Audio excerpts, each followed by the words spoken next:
Essentially, I'm the same person I was 20 years ago, just a little older and wiser. I've been practicing my craft for 20 years, and it is a craft. It's not. Everyone's always like, "Oh, you're so talented," and I wish I could draw like that. Well, it's a craft, like everything. You learn it an inch at a time. No one would wake up expecting to know how to play the piano one day.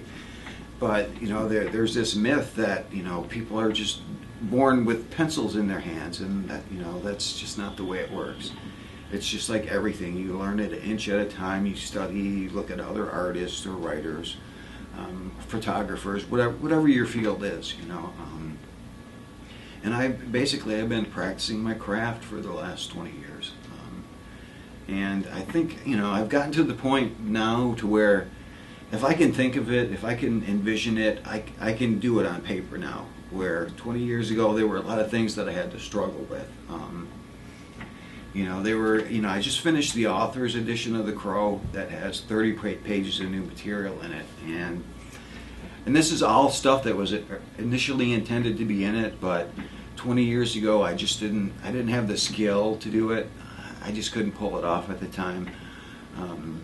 And when they talked about doing this 20th anniversary edition, I thought, well, this would be the time to finally do it how I want it, to finally see it how I wanted it to be. So I dove into it and I did all these sequences, and I'm really proud of it. It came out exactly how I wanted. And I didn't do the George Lucas thing where I just went in and shined things all up again. I mean, these are all new sequences that were originally intended to be in it. I didn't have the faith in myself or the ability to pull it off 20 years ago.